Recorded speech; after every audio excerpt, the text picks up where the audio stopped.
Hello and welcome to the review for The Ghost at Mole End. Without further ado, let's get straight into it. I'm going to press play now. I'm going to press play right now. There we go. So this is The Ghost at Mole End, episode 3 of series 1. Kicks off spring really beautifully.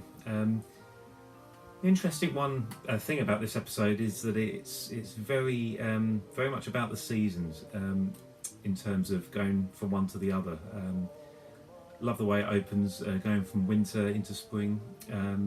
The two episodes that preceded it, Further Adventures of Toad and The Kidnapping of Toad, didn't seem to have been set in a particular time of year. Obviously they were, but there wasn't much emphasis on it. So this for me is the first episode where the beauty of the seasons is really first encapsulated. And there we go, into the lovely opening titles there. Rosemary Ann Sisson, as you can see, wrote this. She wrote a fair few episodes in series 1. The first, well not the first, but 6 of the 13 episodes in series 1 were completely written by her. And I think she wrote the storylines for pretty much the whole first series. There was an agreement that she would do half of them in terms of the actual scripts, and Brian Truman would do the other half. She then backed away from it for various reasons. From what I hear, she wasn't keen on the series in the first place. She very much enjoyed doing the film, but felt it should have stayed at that really, just as the film. So when the series came along, she apparently wasn't keen on adapting it, the stories into few stories. But I think some of these episodes are some of the best in series 1. This being certainly one of them. I love the way this is shot. All these reminds you of the film really, the feature film. All these riverbank scenes. You've got fish and moorhens, you can see ducks and so on, the rope bocking. All of that would have been, of course, a pain to animate in that gel-like substance that they did. And as you can see, camera pans and all sorts. And when you look at pretty much any Series 1 episode, there's a lot of ambitious shots. You know, there's a lot of camera movement, a lot of wide shots. As the series went on, it became more and more about close-ups and the characters talking to each other. But in contrast, the animation improved as well in later years, so best of both worlds really overall.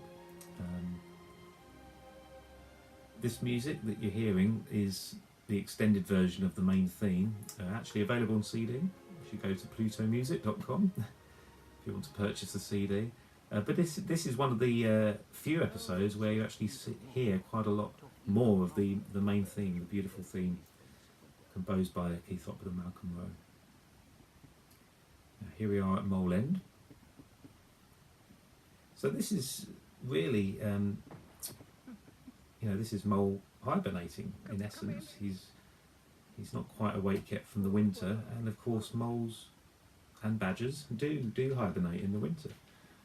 So this is where we're not fully accepting them completely as human characters. They are, of course, animals, and this certainly kind of emphasises that. It kind of echoes that.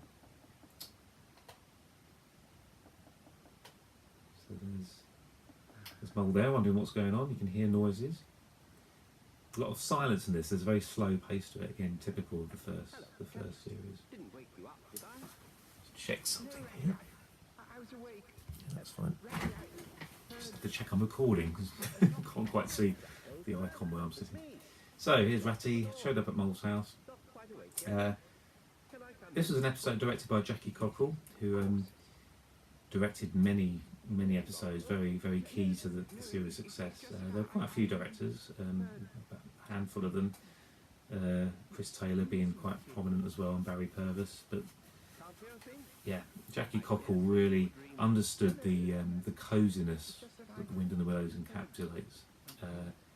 I met her a few years back, had a long chat with her, and she kept coming back to that, how it was so cosy.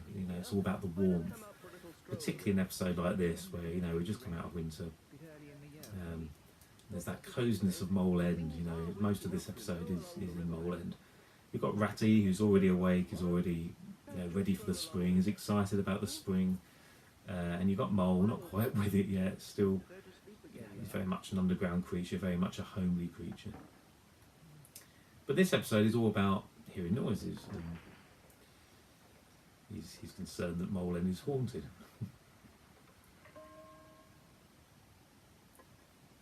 Again, lots of silence here, lots of... it takes its time to tell the story, which I like. I think it's... Stories should do that. I don't believe in this idea of children losing attention span or attention span being shorter. I think that stories can be told at this kind of pace. That sign there, the Wildwood sign, that you just saw there, still exists. It's in the archive. When I was looking through all the props and cataloguing things, I saw it and I thought, I know this, where have I seen it? And I looked back and there it was, and I think, pretty sure it's the only episode it's in. So here's Mole calling on Badger. Look at the flowers there, look at the beautiful shot, the way the flowers in the foreground. There's a lot of that in the feature film, and I love that it's echoed in the first series as well. Not so much in later series, but certainly in this series. So, one underground creature to another, two characters, or animals, who do hibernate in the winter, and here they are, chatting away. Again, you've got the coziness. I think Mole's eating soup there or something.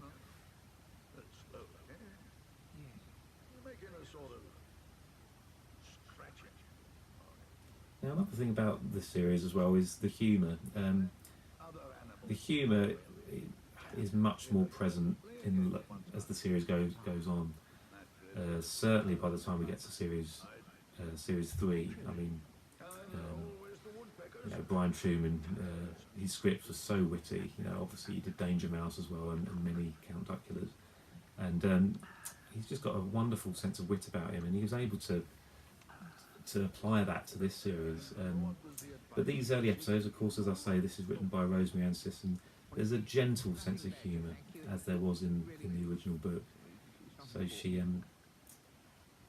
manages to keep that up in the series. Interesting. I don't know what they use there for the food. Now this is interesting, as you can hear. Well, not so much of me talking, but the narrator is actually narrating quite a way into the episode, which is unusual. Only really happens in series 1, and only over a few episodes. So it's almost like a storybook feel to this one. Like there's a storyteller, because there's a lot of body language, a lot of action, and you can see the animators had that challenge of keeping Mole sort of inquisitive, keeping him a little bit nervous, with very little dialogue, and just those little sounds that he makes when he's wondering what's going on. Here, of course, we have good old Toad. So far, we've had all this uncertainty at Mole End, and then Toad brings a bit of lightness to it, a bit of humour, as I say. These latest craze. Cars, of course, isn't anything new, as we saw in the feature film. And there's a continuous obsession with cars that Toad has, despite all his other crazes throughout the series. But this is his latest car, of course. Very excited about it. And this car we only see in this episode, so it was made exclusively for this episode, which is extraordinary. I do actually have, I believe, a behind-the-scenes shot in the workshop where this car is seen on a shelf. Lovely how it's vibrating there, animated. Not quite working, but it's we understand what it is. And that outfit that Toad's wearing is what I would say is the iconic outfit. It's the, as I said before, the one that's seen in so much of the merchandise. The cap still exists as well. I think the scarf does. Not sure about the goggles. God knows where all this furniture went. All these sets. I think I've said before they were shown. Well, they're on exhibition in Liverpool. Was it Liverpool? Blackpool. Liverpool, I think. Albert Dock in the early 90s, called Animation World. That was supposed to be permanent, but it closed down, sadly. I'll try and put some photos up of Animation World. I was able to get some photos from Terry Brown, who designed the exhibition, and oh, I wish I could have gone there. You know, I would have been around 10, 11 when that exhibition opened. Wish I'd begged my parents to take me there. It just seems such a long way. You know, I'm in Essex, and that's Liverpool, a long way away. But they had all the key Wind and the Willows sets on display, all the puppets, the props, loads of stuff, and they recreated Toad Hall and the Riverbank as big, you know, big full-scale sets. Not the whole set, of course, but you could actually walk through Toad Hall. How cool is that? That would have been amazing. So, this song, Ghouls and Ghosts. Now, songs. Obviously, we had 5 songs in the feature film, and Keith Hopwood and Malcolm Rowe continue to compose songs for the series, which is wonderful. But most of them were in Series 1 and Series 2. By the time we got to Series 3, there were no songs. Literally none at all. Don't know why that is. I guess they felt they weren't really required, and maybe it's to do with money. You know, it's paying composers obviously to write songs, but you know, the budgets were there, certainly in Series 1. I think Thames are just pumping money into Cosgrove Hall, and you can see, you know, the quality of everything, all the props and everything that were made. Obviously they were there from the film, but extra ones of course were made throughout the series.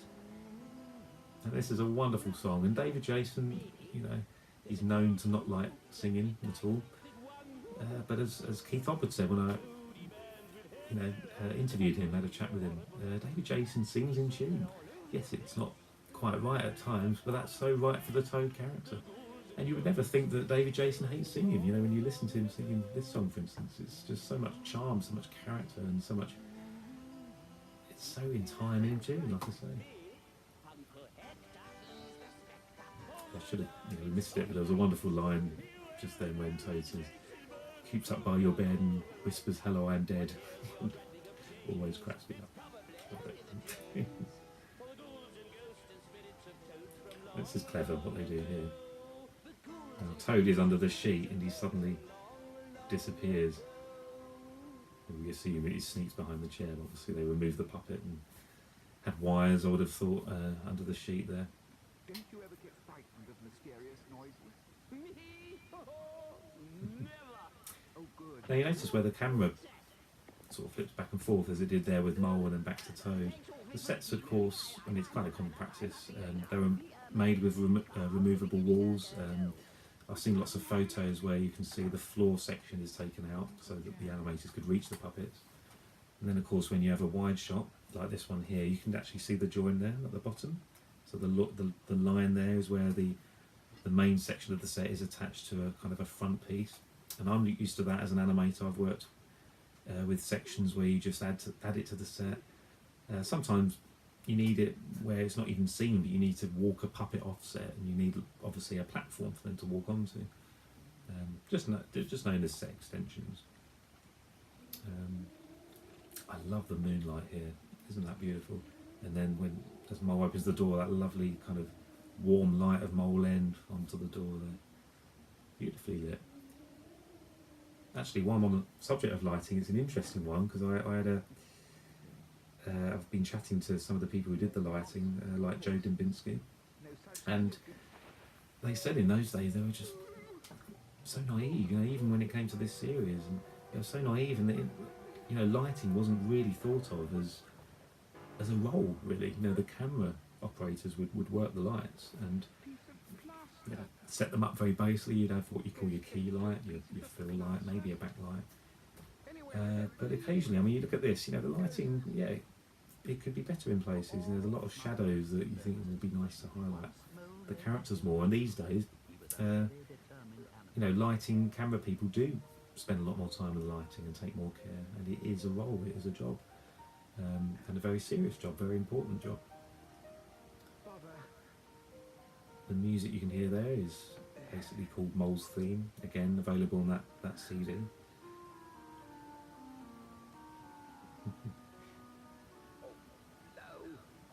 I love those overhead shots. Just would have been specially set up it wouldn't have been actually through the Mole End set itself. Well, I doubt it would have been. There's a little hedgehog. What happened to all those puppets? Yeah, lovely little puppets. It would have been about mole would have been about this high, so hedgehog that big. Actually bigger than you'd think, wouldn't they? Really, I mean, you look at them. A lot of people, I think, they expect puppets to be tiny, this big, but no. To get all those expressions and to get that quality, that detail, you need to be a pretty large size. So there we go. At this point in the story, Mole has realised there weren't any ghosts. He's being silly. But it's kind of kept up. Mole does get scared in a later episode called Winter Haunts in series 3. We'll talk about that when we come to it. That's the winter episode, so that'll be a long time from now. But when we do get to it, we'll talk about how that echoes this episode. And again, we've got that similar lighting there, moonlight, and then the warm, cosy lighting of Ratty's house. And, this piece of music, not available on the CD. I wonder if Keith Hopwood still has it somewhere on tape. That set, I think, is used quite a bit. I think that's the style that was seen in the film, and Mole going over at one point, and Toad goes over at one point. I must say, there's nothing worse than being trapped underground. So this, Well, yes, I'll have to explain about that, Ratty. confirms Ratty and Mole's friendship, of course. Ratty obviously is there to help right when he's needed.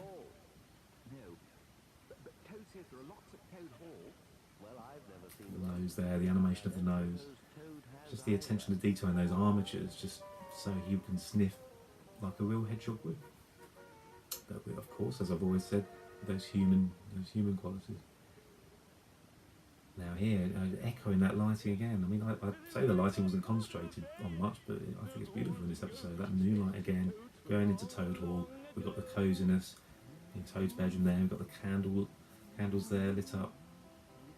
All to be done with wires carefully hidden behind the candles there. Yeah, beautifully done.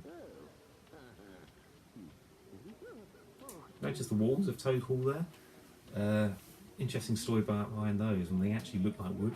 Of course, they're meant to be wood, but they're actually vacuum formed. They're vacuum formed plastic and then painted and weathered, if you like, rubbed down to make them look like wood. And Terry Brown, the designer on this, told me all about that. How he was the one who brought in the vacuum form machine into Cosgrove Hall. And I remember when I worked there on little robots and various other things, I remember it being there. I remember it sitting there, and that would have been the one we got in. So it was brought in for the Wind and the Willows. It just made sense, all those sections of wall for Toad Hall. It just made sense to mould it once and then vacuum form sheets of it. It's a wonderful sequence. This, where it is scary for children. If you're a child watching this, it's terrifying. And you get terrifying scenes like this every now and then in this series. Darkness.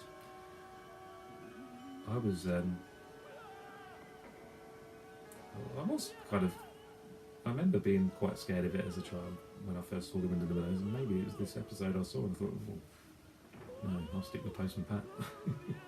Look at the animation of the wind blowing now on his clothes. Isn't that wonderful? Attention to detail there with the leaves, the doors, the branch in the foreground. Love it, beautiful. So there we go, that's The Ghost of Mole End.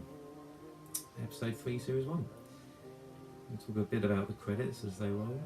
Daphne Oxenford. Now she does all these voices for all the youngsters. Barry Purvis and Sue Pugh, that was Jackie Coppell's crew in Series 1, so I've worked with both of them, I'm glad to say. Francis Foes, he employed me at Cosgrove Hall, so I do kind of owe my career to him. Nigel Cornford, no longer with us, but yeah, wonderful costumes, of course. Composers we mentioned. Frank Hardy I've met, lovely man, Joe Limbinski. There we go, there's Rose Van Sissen, of course, wrote the story. Who else do I know there? Nib Senior, I know, he's a great guy. John Hambley was obviously the key person at Thames. So you can see, yeah, there we go, Jackie Cockle. She ended up more recently working at Arvin, develops the series Timmy Time, of course, which was the spin-off of Shaun the Sheep. And there we go. So, yeah, thank you for watching. Hope you enjoyed that. We'll keep these going, as I say, every week. So join me next week. So thank you very much, and I'll see you soon. Cheerio.